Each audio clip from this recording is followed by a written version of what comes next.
I guess we can go ahead and get started. We're gonna welcome Deep Soni today with us. Hello. Um, okay, we can go ahead and get started.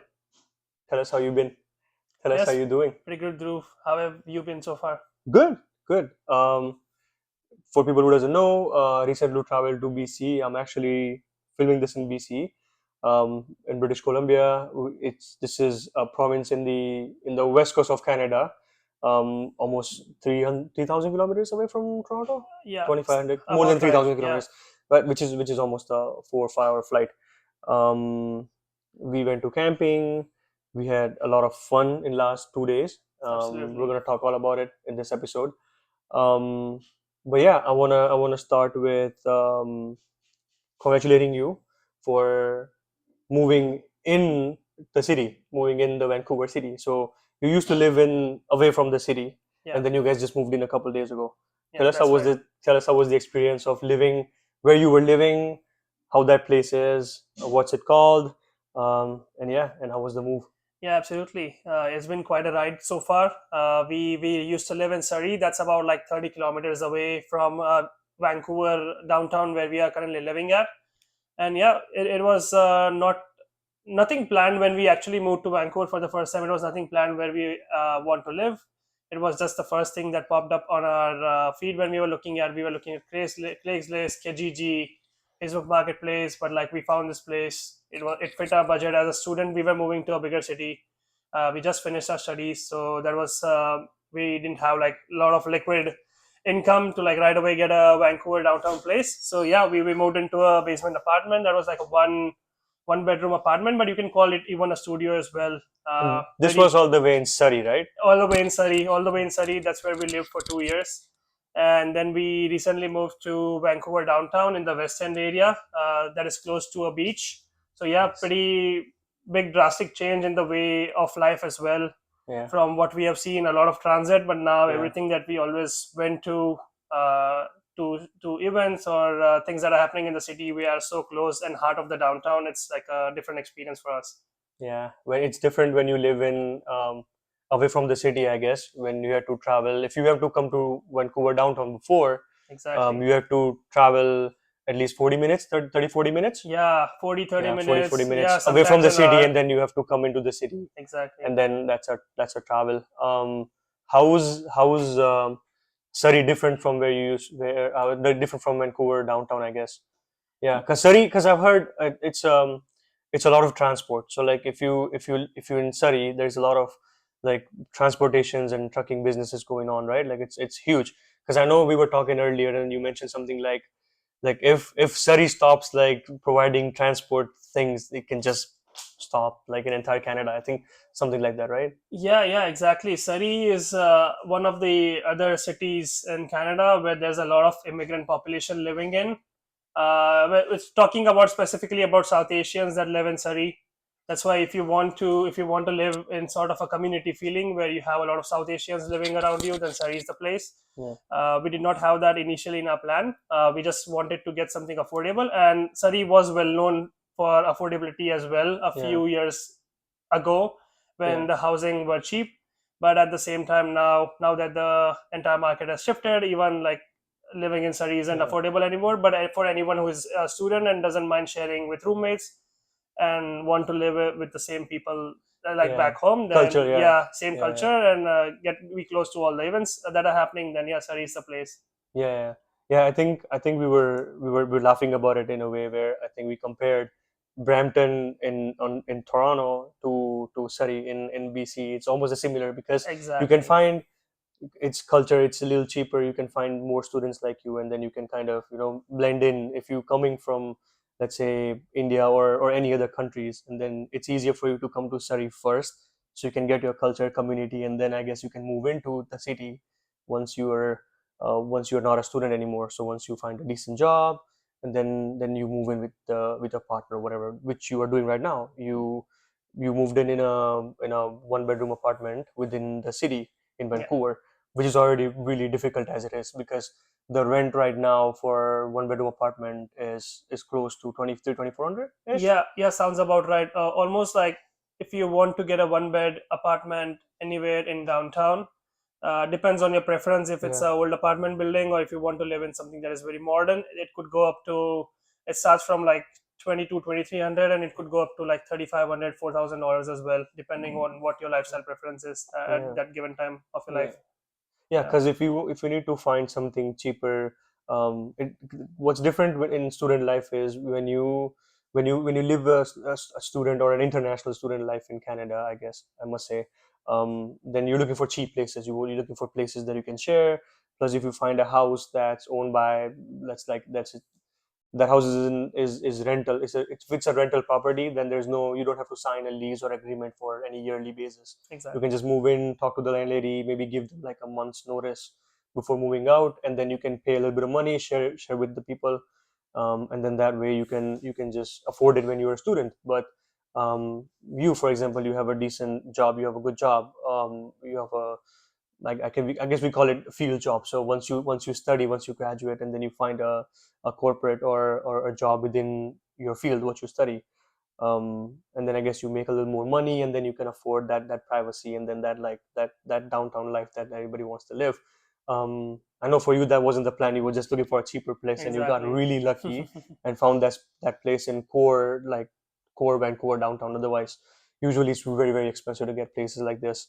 It goes above 2500 ish. Yeah, just a place like this. um, Talking about your job, tell us what you do. Tell us what you studied.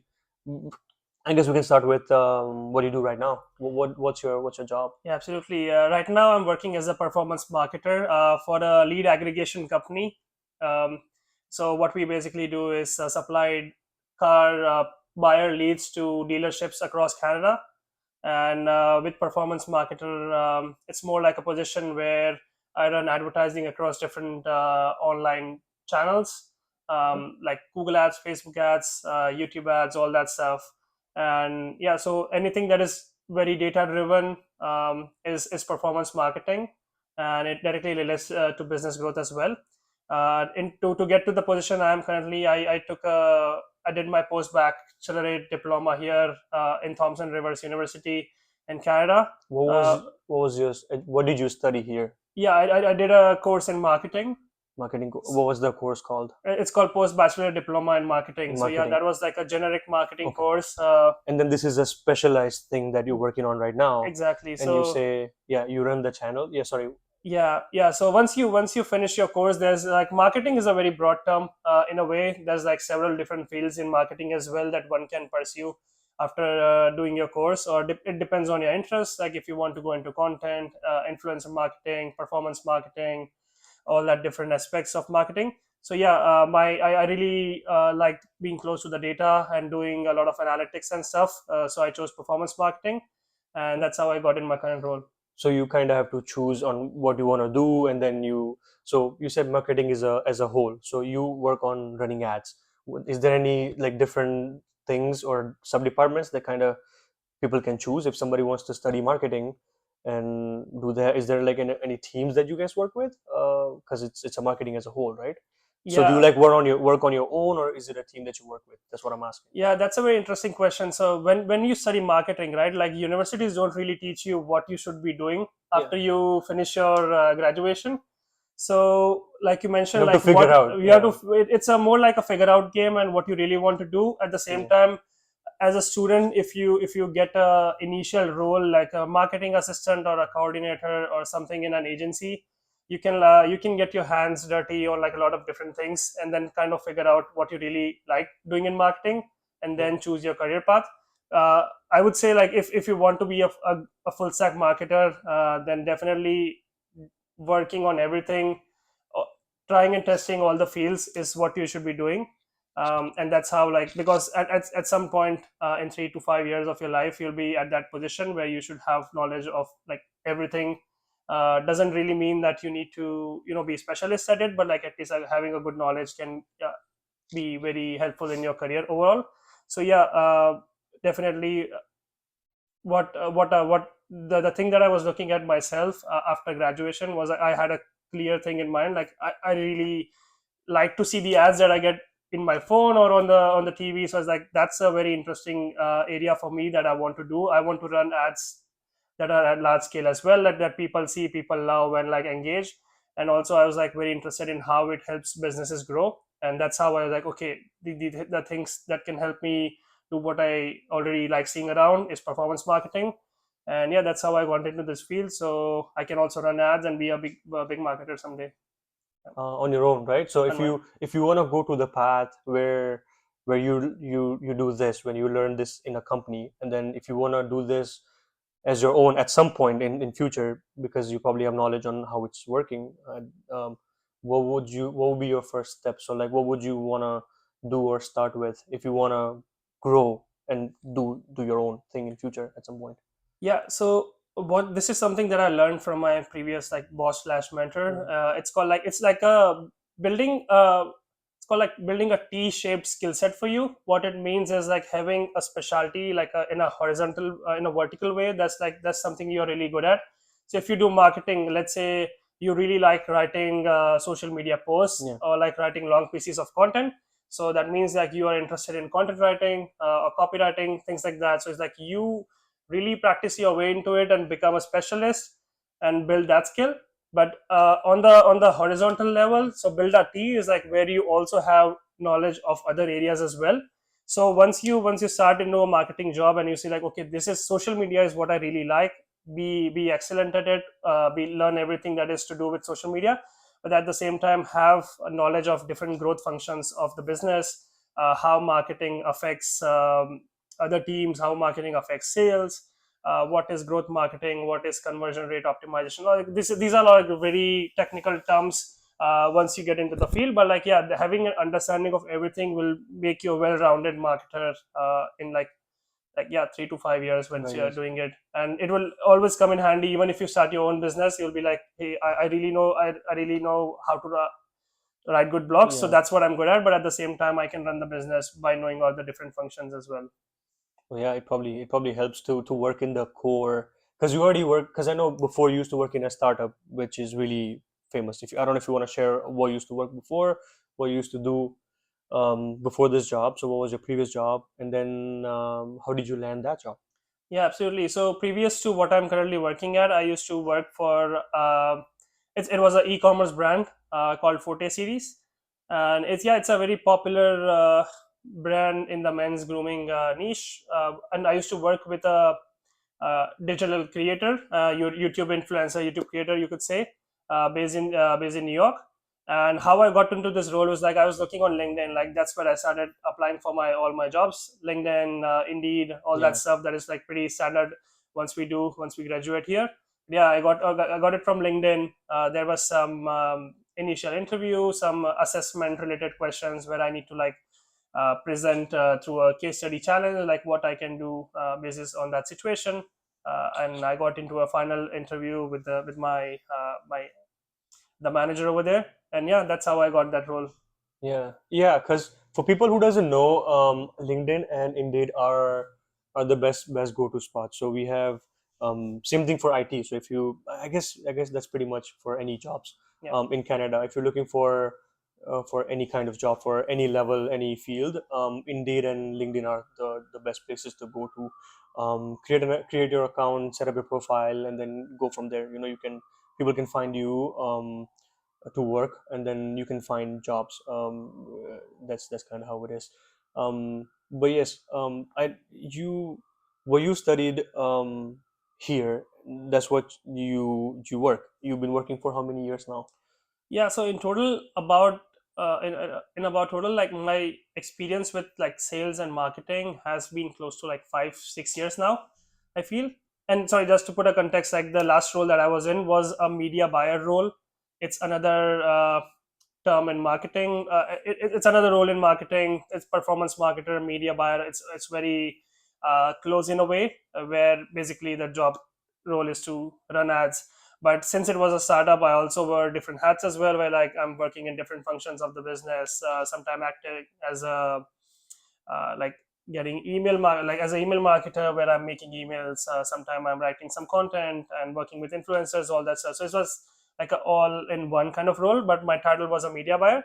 So yeah, to get to this point, like when I had like 6 years of experience, I went through like almost all different aspects that come into a marketing role that I'm Hmm. currently at. So I started with working in sales, which was I was working with a digital marketing agency back in India, and I kind of like just accidentally, I would say, stumbled on that role. It wasn't my original choice to work in a marketing agency, but yeah, I did that. That kind of like got me interested into the field of marketing because my graduation was not in marketing initially. Yeah, we were. I was about to talk to you about that because your journey has not been, because you never want, like, it's, you didn't start with marketing per se in your head when you were in India. So you studied in India, you studied in, and we're going to talk about that. So tell us about what you studied in India, because I know you did engineering in. So tell us about what you studied, and then how you got into marketing, because you studied something over there, so you spent all that time there. So what was your thought process? So you studied all that, and then you were like, okay, I don't want to do that anymore.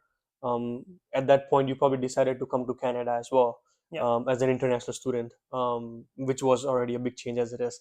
So tell us about your graduation there, and then what was your thought process on shifting the job, maybe moving down to Canada? Why? Yeah. Funny. Yeah, it's an interesting story. So my graduation, my bachelor's was in computer engineering. It was from an institute called GIT. It's a Gujarat Technological University in Ahmedabad. So I finished my course, and one thing, Oh, GTU. GTU, yeah, so Yes, GTU, and another college that comes under GTU, it was called GIT, uh, Gandhinagar Institute of got it. Technology. I finished my computer engineering from there, and by the end of the course, that's one thing that I knew for sure, that I don't want to be coding for the rest of my life. Yeah. So that was a no for me. Even though I used to, like, at that point, I don't remember a lot of stuff anymore, but like I used to be decent at coding a little bit. I knew what the technology is, how to do it, what to do. But it's like I don't really want to be a developer in an IT company for the rest of my life. So it's like that was one thing. What I really knew that was a good option for me in my heart was like, okay, I really like business, solving business challenges, and I also wanted to like kind of learn more about it. It was like the closest thing while working in, and also one thing was I was picky that I don't want to leave IT sector as well. So I do not want Okay. to go out of the into a different like textile industry or any other random industry just to be able to get a job. Uh, what a commerce student, or like what people usually after like do once they study their business, right? So I was like, no, I'm not an MBA. I don't have any options that can go get me into different fields. I want to stay close to IT. So the closest thing that can get me being into business and also be into IT was being a business developer. Right. And at that time, business developer jobs were available like everywhere. It was like because every company needed someone to be able to act as a salesperson and talk to clients in India or clients abroad, as as companies were always used to work with people in like UK, US, Australia, all that, like try to get business back in India. So that was the role of a business developer. I kind of like stumbled into this role, and even in my interview back then, I was like, I told my potential uh, CEO that I want to be into sales, but I want to work for website development or app development and all that stuff. But somehow they did not have that role for me, and they put me into their digital marketing arm of the business, which was their main business and not IT. Uh, Yeah, I became a business developer for a marketing agency based in Ahmedabad, and that's how I was like I got into this the field of marketing. In my first few days of job, I was made to watch 24 hours of videos all about marketing, like all Google Ads courses and all that stuff, just to be able to like I can talk with people here or like talk to clients in India to see how the ads are run, to or see the how the ads are run also, oh, and also act as a agent of the company. When I'm talking to someone, I should know what technology or what thing I'm selling, and I should be really good at it. So just to be able to use all the terms that are in the business. As a computer engineering student, I did not know anything about marketing, but right. by the end of that 24 hours of video, I think I knew a whole lot of marketing. And as I worked more into that role, I kind of started loving it. Like, yeah, this is better than making websites for a living. So I was like, yeah, let's do this, and that's how I got into this role, and yeah, kind of stuck with it. So it's been like 6 years now, 5 6 years. Nice. So you graduated there, did your 4 years of engineering, and then you find this job where you wanted it to be an IT job, but it wasn't an IT job, but it was a marketing which you liked. And one thing you talked about there, which I liked, and which I kind of also, we discussed this earlier today as well. Process of elimination. This kind of, that's a term that I use, and I suggest people to use. Sometimes you don't know what you're doing or what you want to do. That goes to any part of your, I guess, life or job or anything. And then for me, what works is not, because I'm a guy who doesn't actually know what they're doing or what they want to do at some point. I like to eliminate things. I want to know what I want to figure out what I don't like, what I don't want to do. So by removing all those little pieces, I get those two three choices which I like and which I can use to go ahead. Um, so yeah, I guess you naturally got eliminated, and you already knew you didn't want to do coding for the entire life. How it works in India right now, or I don't know how it works now, but how it used to work was, if you were studying engineering or anything like that, it's not, you don't learn everything hands on like how it is in Canada. You come here, you study engineering or any course. Everything is, or a lot of it is practical based. Labs. You do work in actual environments which train you for real life scenarios for jobs and such.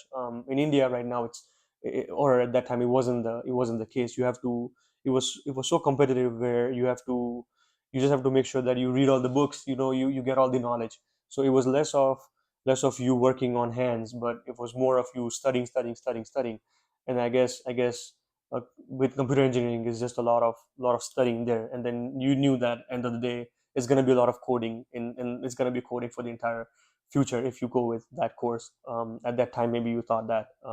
Either way, you got into marketing, and then you got that knowledge. So, and then what made you come to Canada? So what was it? Why would you not, if you find a decent job, if you can make enough money over there, why would you come to Canada? Why would you wanna, like, did you want to learn something more? What was your thought process behind it? Yeah, no. So while my job in India happened, when I was working as a business developer, is actually kind of like already preparing to move to the States. So like I mentioned, I kind of always like business and like data and analytics. So when I was looking at further study courses in the States, I was preparing for Mhm. my GRE exam. It's like a graduate records exam that is necessary to move to the States as for your master's courses. So I was kind of like already preparing for it. I was like, okay, there's a course called Management Information Systems, which is again a blend of technology, IT, like coding, and at the same time, a little bit of business. So it blends to get Mm. the potential career growth roles for that course was like business analyst, business intelligence officer, or things like that, which you could do. So it's like I was already interested in it, and moving abroad was already in my mind at that time. But by the time I gave my exams for the GRE, I got my results, I applied for universities over there. At the same time, I landed my this current role as well that I was working back then. So I was like, no, I think I should spend a little bit more time, like gain some more experience. Spent about like 1.5 years behind that role. So I was like, let me get some experience and then think again about moving. Canada was not in the picture initially. Mhm. Like when batchmates of mine that already went to the US, they kind of share their stories, like what's happening, or like what is the future of a master's grad in the US, even though the the wages are well, the Yeah. quality of life and everything can improve. At the same time, if there's no certainty on the Yeah. visas and all that stuff, if you cannot live in the country after like given set period of time, my idea of moving was, okay, if we move, To a proper. yeah, Yeah. yeah, it's like we don't want to be coming back Yeah. unless it's of our own choice and Yeah. not because of a visa or something. So Canada came into the idea. Then it's like, okay, Canada is a good place where we can, since we have like Indian job experience, since we are studying in the relevant field, we'll get a field job. Yeah. Kind of like there's a good chance that we can land a permanent residency over there if we want to say, get a good role, and also be, it's similar to the US, but like because of the close proximity to the States. But yeah, so it's like, okay, we are more safe over there in a way. and our life can be more certain for the future. Yeah, yeah. Canada is almost like America's little brother. Yeah. It's I think what we're trying to say is and I've also heard this a lot with colleagues of mine and who I like.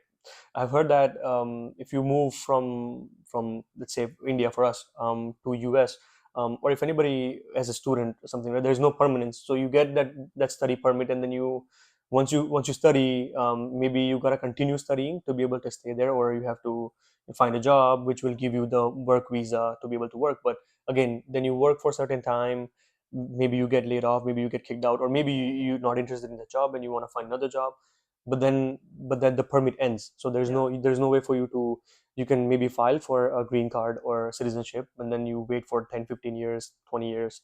um, and I'm talking about if you come as a student, of yeah, course. But it's different in Canada. In Canada, if you can come as a student, there's a chance where you can get a work permit for a few years, and then once you get that permit, there's chances, and then there's ways where you can apply for residence, and then you can get your permanent residence, and then you can start a life over here. So a lot of my friends, a lot of my people, like a lot of um, people who I talk with, they're also moving back from US. So like they went to, they were in India, studied in the US, maybe worked for there a little bit, but then they move to Canada because they get that permanence over here. And then if they still want, then they can still always go back to US once they are citizen here. exactly. um but then there's you waste that time, and then maybe you spend like 5 7 years here, and then you don't want to move to, because you already have, like, maybe you have family here, you have kids, I don't know, you like the Yeah, place. It's all that factors, right? So good thing you decided to come here. And but you didn't come to Vancouver, you came to BC when you came, but yeah, then you went to Kamloops, yes, which is different from Surrey, where he was living before, where we talked about initially. Kamloops is a tiny town. Kamloops. yeah, So tell us how your experience was when you came in the beginning in Kamloops, because yeah, just tell us about how it was. yeah, yeah, definitely. We When we were looking for moving to Canada and like universities, we didn't really know. Um, Again, like process of elimination in a way, we knew for sure that we did not want to go to Toronto, but like then we were like, okay, let's, what are other places, and we asked our agent to like apply elsewhere. Let's do Vancouver. BC looks beautiful from the pictures. Let's do Vancouver. We applied for a few colleges here. We applied for a college in Victoria that is on Vancouver Island, and there was this university which fit our tuition fees expectations, that fit our course expectations, because we wanted a 2 year program. We wanted something that was affordable as well. So yeah, it kind of worked out in that way, and we didn't really mind what city we were going to, and we only knew how how much of a small town was Kamloops. Like once we landed there, but yeah, initially it was very, it wasn't like too shocking, I would Okay. say, because even though we come from a big city in Yeah. Ahmedabad is still like, I would say, like a big city, but like yeah, Kamloops, the life in Kamloops was like pretty like low key, pretty chill, pretty cozy for a, and it was like a nice change. Like people who are like coming from big cities sometimes like to go to vacation for small towns and like feel that vibe. Yeah. But like being able to live there, experience that, go to a university, and also Kamloops is a university town, so there's like just one big university and Mm. a population of about 100,000 people. Most of it, a lot of people like students coming over there, people who are in that community for several years. So yeah, it was a very nice vibe to Kamloops, which we really loved. Yeah. And yeah, while we were students, we really loved the city. But like after graduating, we had to move, and that's why like we moved to You moved Surrey away and from, Vancouver. Yeah, yeah, from moved away from Kamloops. So in towns like Kamloops, like if somebody wants to come from Ahmedabad, because Ahmedabad is a city which is in the west part of India, and it's a big city, a lot of people. If somebody wants to come, and then you say Kamloops, so I know there's a, if it's a smaller town, comparatively there's comparatively less jobs. Plus, if there's university over there, then there's already more competition. Because I know people, when you come here, you studying, you also want to pay off your fees, because it's yeah. like three times more than what anybody pays. So you're paying all that fees, and you're also making money to be able to pay that fees. So how were you managing all that? Because you already had some experience there. So were you working at like coffee shops, just like all of us who start, or how was Yeah, you how were you managing the work and the study life? I guess that's yeah. I what. would say like working odd jobs, coffee shops, grocery stores. It's like a rite of passage for most students in Canada. Yeah. So yeah, that's what we used to do as well. I used to work in Costco, Freshco. I used to work as a night manager in hotels, so like did a bunch of different jobs. Um, and but so yeah, that's a good point that you mentioned, right? Like a lot of students are moving, and like even though Kamloops was a small town, there are even more students now than they were like 2 years ago. So I would assume right now that it will still be like a difficult situation that these students are in, being able to find jobs. Yeah. But like when we were over there, our timing with COVID was like quite close. So we moved to Kamloops in like December of 2019, and COVID was around like March or April in 2020. Mm. And like so, yeah, everything's shut. But at the same time, essential jobs like, and by essential I mean like grocery store, um, uh, hotels in a way, all that stuff like fast food chains, everything was still open because they wanted people to be able to get everything that people want, like food, shelter, and all the groceries and everything. So yeah, so at that exact time when COVID happened, some people got laid off from non-essential jobs. But like if you're working in a grocery store and all that jobs opened up because they what they wanted to do was um, limit the number of employees at the same time, but at the same time have like more employees working. So there's like the people work in rotation. There's a lot of jobs available. So yeah, it kind of worked out, and a lot of students with us, some moved to different cities because the studies went online for a lot of us. Mm. So it's like, yeah, people didn't really want to stay in Kamloops anymore, so that kind of opened up a lot of opportunities for us. Some people went back to India. So yeah, things like fell together in a way, and there was like good availability of jobs. I would say it would have been struggled as well. A lot of people have struggled because it was winter time, and that's when the jobs are usually low, especially in Kamloops because it is like quite cold over there. But yeah, uh, yeah, it kind of worked out in a way. There was Yeah. still enough jobs to be survive through all of that. Yeah. Yeah. Yeah.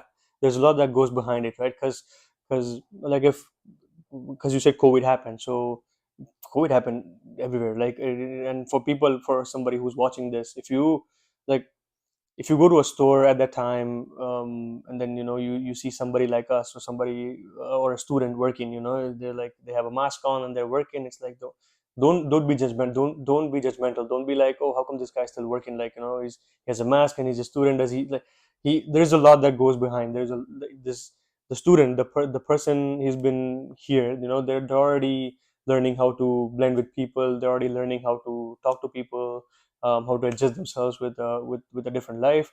They come from a very, very different life. They don't know nothing about what's going on, maybe a little bit, but they have family back home to take care of. Maybe there's a lot going on. They have three times more fees to pay. The dollar amount that's compared from India to here, it's like $1 here is almost 60 to 65 rupees in. So like, you pay $65 in India, and which is only $1 here. That's what basically is. And you pay three times fees, more than anybody who's local, or who's a citizen who pays. So somebody who's already a citizen who lives here, if they pay, for example, $200 for a course, for the exact same course, if I come as an international student in a college, I have to pay $600, maybe more. But and then I also have to manage that money while I'm working on the side, taking care of my friends. So it's a lot of things that goes behind, I guess, an international student's life, which people here, they don't know about, um, um, and which is hard. So I feel like if you don't know, then it's fine, but just be respectful of, this guy's working here. Maybe he has to. Maybe he, the person probably hasn't seen their family for a while. You don't know what's going on emotionally, physically, financially, geographically. It's everything that goes into one mind. Yeah. Person's trying to manage studies, job, everything. It's everything. That's kind of how an international student lives his life over here. It's tough. Um, all that is a serious talk. Let's talk about, um, we did camping. I have um, camped with you guys, and it's fun. It's a lot of fun. I know you guys are outgoing. Tell us how BC is different compared to all the other provinces in Canada. Yeah. BC, it's like it's so different. Yeah, first of all, like, yeah, camping with you guys was really like fun, different experience, and being able to share that with you and like get you guys into that BC camping environment was yeah, was a quite an experience. I'm sure you loved it, but like, yeah, Yeah, because it's different. It's different. We yeah. notice if we camp, if we do camping in Ontario, for people who doesn't know what camping is. So what you do is you just pack up your food, your stuff, everything. You go to a little remote place, so you go like an hour away from the city, maybe more, maybe less. And then there's campgrounds.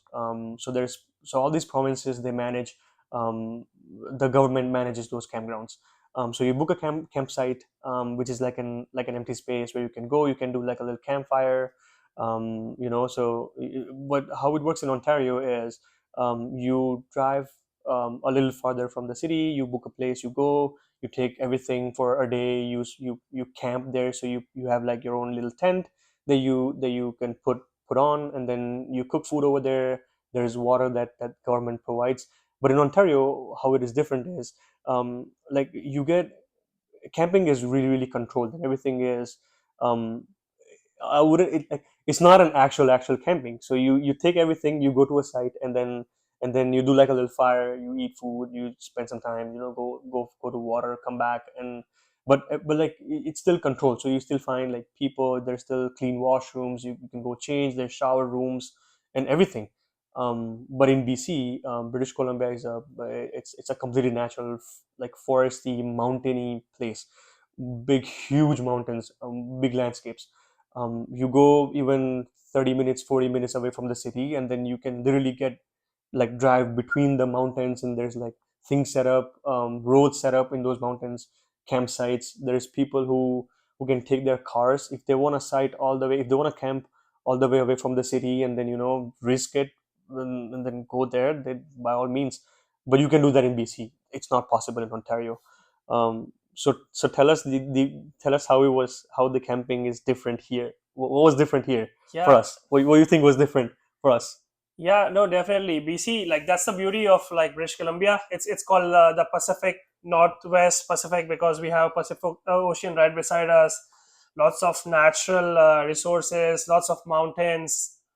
If you're an outdoorsy person, and you don't even have to be an outdoorsy person, you just gotta like try it once and either decide like if it's not for you and if it's for you. If it's for you, that's why like people kind of like come and live or want to live in BC or like come and live in Vancouver from the East Coast is because if you drive 30-minute 1 hour away from the city, Yeah. you'll get everything. If you want to be at the beach, you can be at the beach. If you want to camp, you can be at a camping site. If you want to hike, you have the hiking places in the mountains. So yeah, definitely like it's a big nature's playground in a way. Whatever you want to do, go do your wildest dreams that you want to live. And that's how I feel like because of being able to access mountains, lakes, beaches all at the same time is what makes camping. And I would even say like Alberta. So yeah, it's like camping in BC different than in Ontario. In Ontario, I've heard it's very lovely when you go to a lake and campsites that are around big like the Greater Lakes in Ontario. That might make it a different camping experience. But yeah, here it's more like you are in the forest, lots of greenery around you. Um, Depend on the kind of campsite you choose, the government has made it very accessible for people to like book it online on the what kind of place you want to go, what are the services over there. But they're And actual campsites. their actual campsites, you can get everything. You can get everything from a well managed campsite like Drew just explained, where you get like hot water, you get like good washrooms and everything, to be to the complete opposite where like you even need to dig your own hole to do your business. So yeah, you can get Yeah. everything while you're doing it here in BC. And yeah, the government of BC kind of like made well laid out maps and everything that you can access online to be able to find a spot. Even if it's not a managed campsite, you can even find things like you mentioned, like you can drive to remote places. You can just use that map to drive to a remote place, find anything that can fit your camper or fit your tent, and then you can just camp over there as Mhm. long as it's allowed by the government. So yeah, that's what it makes it very interesting. A lot of beautiful lakes, and the proximity to ocean, right? So like I mentioned, because the ocean is so close to us, uh, yeah, it's just like beautiful landscape over here that makes it so much different than while camping in Ontario or in the east, I'll Yeah, say. because I talked about Alberta in my last episode with Pawan. Alberta is really sunny and really snowy, so the temperature goes to -50 or even more. But it's really like it's really pretty. There's like big, huge mountains all covered with snow, very pretty. And it gets even prettier on summertime, the Alberta. Yeah, But BC, it's different, right? Like BC, because of the how it's located at, it's different weather, right? It's a different yeah. weather year long. How's tell that? Yeah, definitely. BC, I would say even like the Vancouver area. Yeah, So BC in itself, right? If you go to the east side of BC or like the north of BC, you'll still find similar temperatures to Ontario. right. It's like It minus snows, 20. yeah. Yeah, it snows quite a lot. It's even beautiful during that time. It's like -10, -20. Like specifically the Vancouver region, it's at such a beautiful geographic spot, I would say, is like there is comparatively less snow here. Yeah. It only snows like 1 to 2 weeks a year. One Uh, to 2 weeks is huge because in other places, where in Ontario for us, it snows for like 2 3 months straight, and then there's like cold 2 months after the snow, and then 2 months before the snow, and it is such. But no, yeah, it's different in BC. it's very, yeah, it's different. The only thing that is very different, and it can be annoying for some, or like if you like you love it. It's like while it doesn't snow over here, it rains a lot. So that what make it different. Like in terms of weather, it's not too cold. I would say like still it goes to like -5, -10 at times. But like it's just that like cold rain. If you enjoy rain, then it's the kind of weather for you. But yeah, it sometimes get annoying as Yeah, well because it's like always wet, very yeah, humid because it's close to the ocean. But like during summertime, right, during summertime it's not too hot to like burn off your skin, like minus like 40 degrees, 35, 40 degrees. At the same time, it's quite a good temperature that yeah, is over here. And yeah, yeah, just being able to access all everything that the nature has to offer to you, it just yeah. makes it a very popular destination to live in. Yeah, very pretty. I mean, because we hiked, so we booked a campsite, and then we went there. So the campsite was in a way where we had to, from Vancouver we travel 2 hours away from the city. We go to a little town called Chilliwack, right? It was a little Actually, town, and then from that town the a mountain starts. So you basically are driving into the mountain for almost 40 kilometers in the mountain, and then where you lose all your phone connection, and it's just you just remote.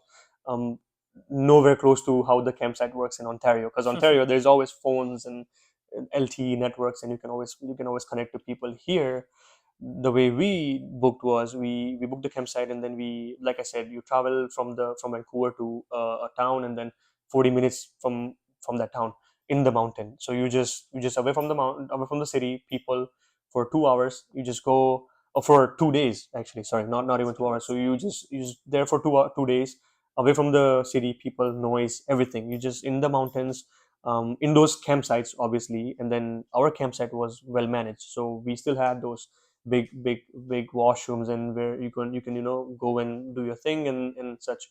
But like you said, there's also places, or there's also campsites where the government maybe offers you a map and such, maybe like a couple more facilities, but that's about it. You just take your own water, you just take your own everything, and then you just do Exactly. your own, you just dig like a little hole, do your business.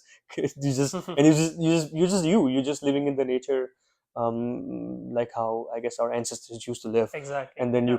you very well connected to nature. We went to that campsite, and then we went to the campsite late. We couldn't start early in the day. We traveled there when it was evening time. We had to buy our groceries and everything, and then do a little bit of shopping, and then we were late.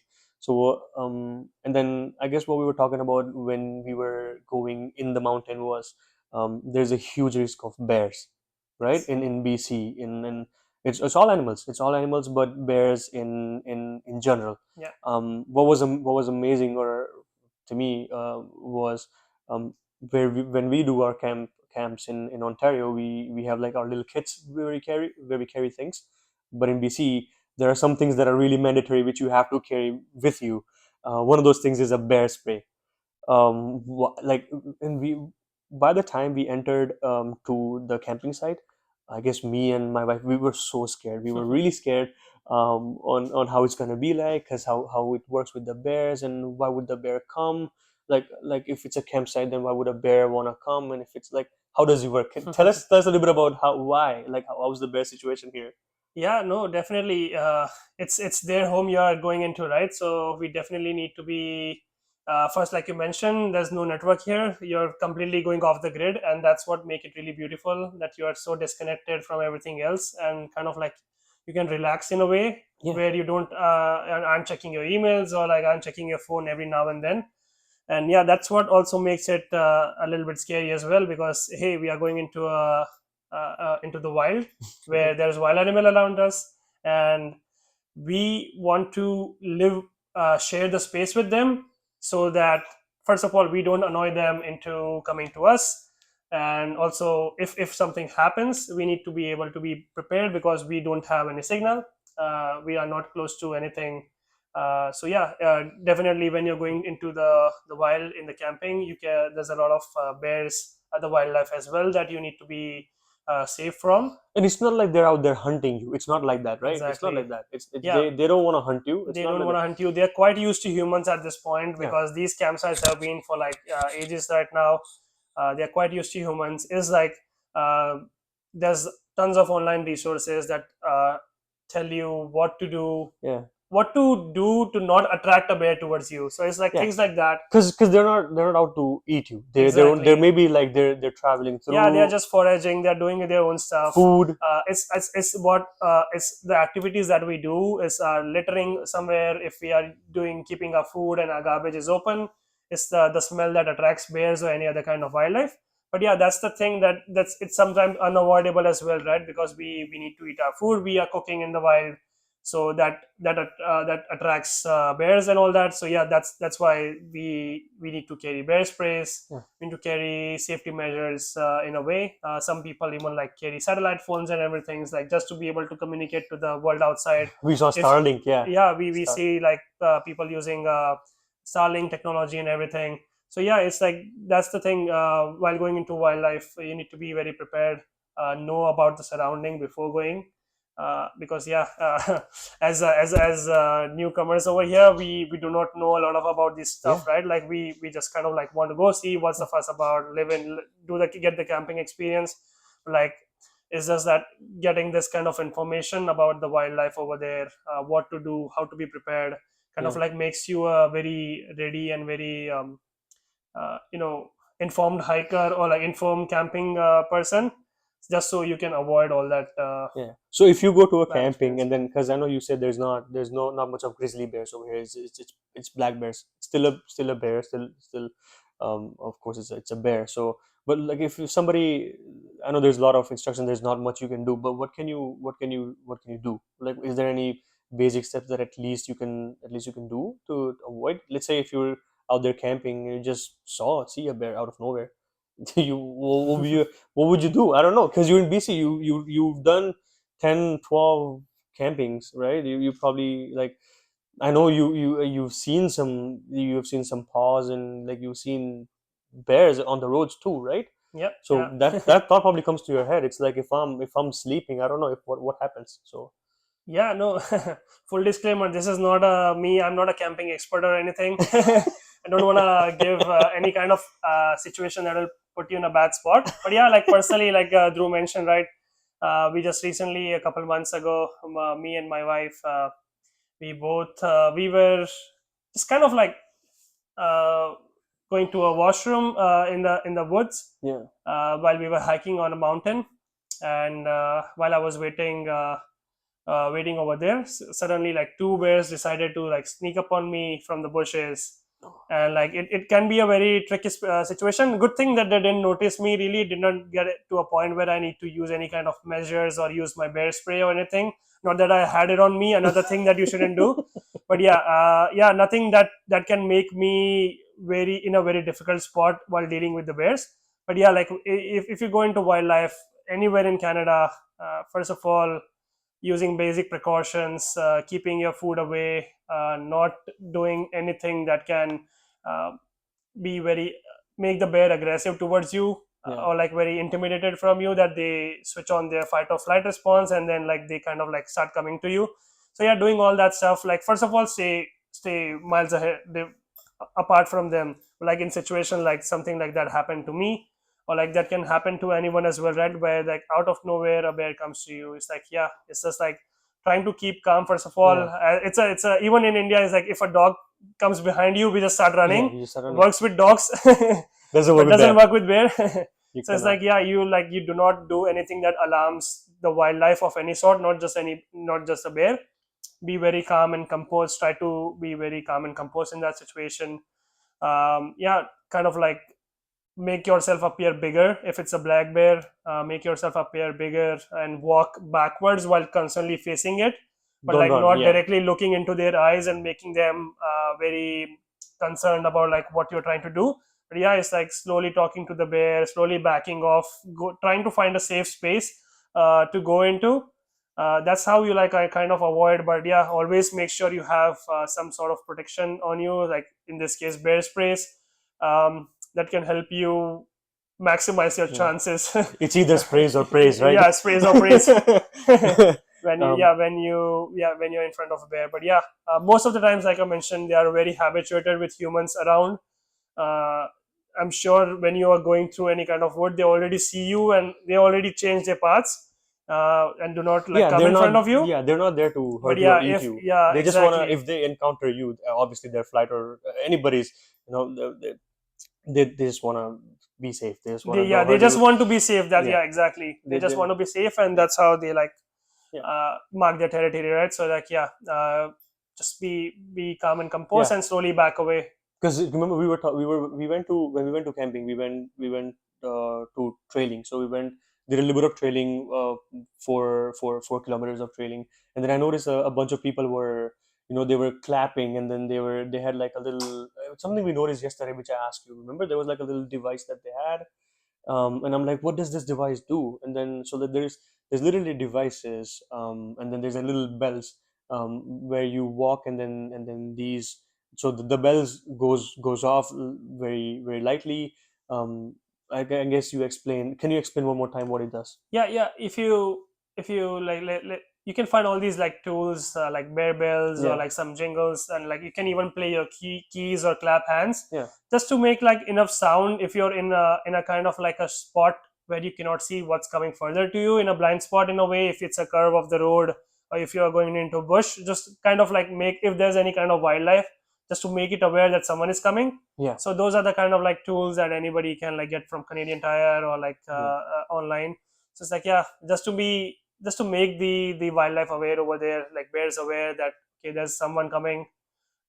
So that kind of like hints them to like change their path or like yeah, not go where we are going. In a way, it's not like a foolproof safe, like thing, but like it's good for awareness. It's just that you inform the wildlife that yeah, you're in the way, right? So yeah, that can help you yeah. avoid any kind of encounter as well. Yeah, oh yeah. Yeah, I guess it's a little bit of kick too, because I know you mentioned you've been to camps where you have seen those, like maybe bears paws or whatever, right? So like that they've walked fresh. Um, what makes you think well, how come you still keep on going to the camp? How do you what do you like about BC or camping the most about this life in BC? Yeah, life in BC is very, it's just that like after a full week of like doing your field job, like full your 9 to 5, right? uh, it's just that like being close to all these activities that can give you that that adventure feeling, that adrenaline rush Yeah. that you're doing, and all it kind of like resets everything. So you work, you Yeah. take stress, you're on your work and everything, but like then if you go to a day or two, if you do some hiking, it keeps you fit in a way. If you do that regularly, right, it's a good physical challenge to be able to do all that. Just go to a lake for a dip and everything, just kind of like refreshes your mind, Yeah. where you have no connection, no emails to answer or anything. Kind of that makes it very attractive for a lot of people, just to be able to like relax and like Yeah. rewind before you uh, go to your job, or like it makes you even like think new things that you want to do with your Yeah. life, kind of like plan your future ahead. So yeah, it's kind of like a tool that you can use to like just relax and Refresh. rewind, yeah, from a Yeah. busy lifestyle. Relax and recover. Yeah. Yeah, Yeah. that's what it is. So I guess we can wrap up, because there's a lot of little journeys that you've been to. Is there anything specific that you learned, or you that you want to share with anybody? Because it's been a because you've had a life. I know you had a lot of struggles, a lot of enjoyments. You finally at a place where you're a little relaxed, um, from all these from your entire life, or whatever life you live so far, Yeah. and all these camping, so everything. What would you wanna Is there any rules that you live by, that you want to teach us, that you want to share? Anything? Any words of wisdom? Yeah. Yeah, words of wisdom. I think this is like most of people who want to move to Canada like will be listening to it, right? I'm sure a lot of students that move over here, what they feel is like, uh, even if they have studied a similar thing back in India, uh, let's say even let's say they're working in computer engineering, for example, they move over here, they do again their course in computer engineering. But sometimes what happens is that like when they are looking for their first job, it's very hard for students to like kind of like um, find that role. Or even if for someone, for example, I know for yourself, like you moved to a Yeah. country first, you did your course, and then you had to like start everything from a scratch. Unlike people who already have some experience in India, move over here and already know what field they want to work in. So what happens is while you're working for that job, right, a lot of people always had the second thought in their mind that do I really am I first of all like really meant for that role? Hmm. Because after you get a job, you realize, okay, I don't really know what to do. Yeah.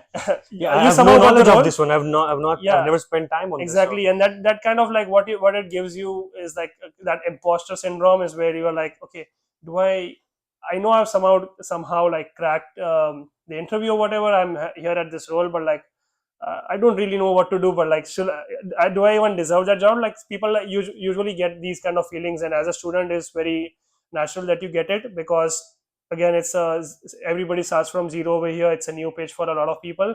But yeah, it's like don't give in to that feeling. For example, when you're feeling like an imposter, that's what happened to me on my first job over here, right? For example, I like I mentioned, I used to work in the sales as a business developer for a marketing agency, but I never even touched ad campaign platform myself. I did not even know how to run ads. mm, I just had good enough knowledge, good enough knowledge to get into any interview, yeah. crack that interview, and say I'm a good candidate for that position.